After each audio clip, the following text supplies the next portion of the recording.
අයිබෝවන් හැමෝටම මගේ YouTube channel එකක් තියෙනවා සත්‍ය සොයා කියලා.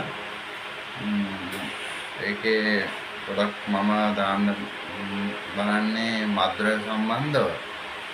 මේක අතරේ සමහරක් දේවල් තියෙනවා Facebook වලට දාලා මේ ගෑනුද පිරිමි ඇදලා ගෑනුන්ගේ නම් වලට account හදලා දානවද කොහොමද දන්නේ නැහැ ඒක. පොල්වත්තක් බලාගන්නත් එක්ක යාව බලාගන්නත් එක්කෙනෙක් වෙනවලු පිරිමි කෙනෙක්.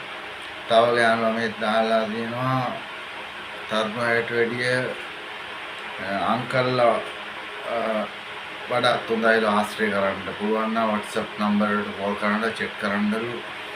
මිනිස්සු ගෑනු පිරිමි වන්නේ කොහමද?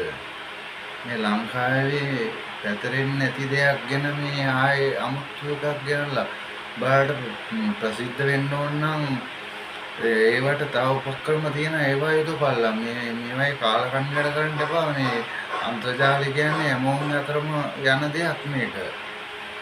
මේක හැමෝම බලනවා. පොල් ළමයි කියලා නෑ, ලොකු ළමයි හැම එක්කම බලනවනේ මේවා. ගෑනු පිරිමි ඕනේ කියලා ගෑනුට ලැජ්ජ නැද්ද? ඇත්තටම මේ සක්‍රිය ඇත්තට ලැජ්ජාවක් කියන එකක් නැද්ද? ගන්න කතා කරලා වැඩක් නැහැ. අපිට මටම පෞද්ගලිකව මගේ රට මට වටිනවා. ඒකින්ද මට පුළුවන් දෙයක් මම කරනවා. හරි. ඒ වගේ අලුතෙර වැඩ කරන්න එපා. ගෑනු දාන්න එපා පිරිමි ඕනේ කියලා. තනිකම රකින්න ඕන නම් බලයල්ලා කොහේ හරි. උඹලට ඕනේ කියලා Facebook වල දාන්න එපා. පිරිමි ඕනේ ගෑනු ඕනේ ඒ ඕනේ මේ ඕනේ කියලා.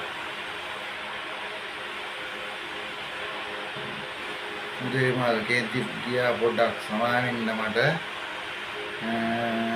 මේක බලන්න හැමෝම ෂෙයා කරලා සප්‍රයිස් කරලා සපෝට් එකක් දෙන්න. තව ඉස්සරහට අපි මොනවා හරි වීඩියෝ එකකින් හම්බෙමු. සත්‍ය සොයා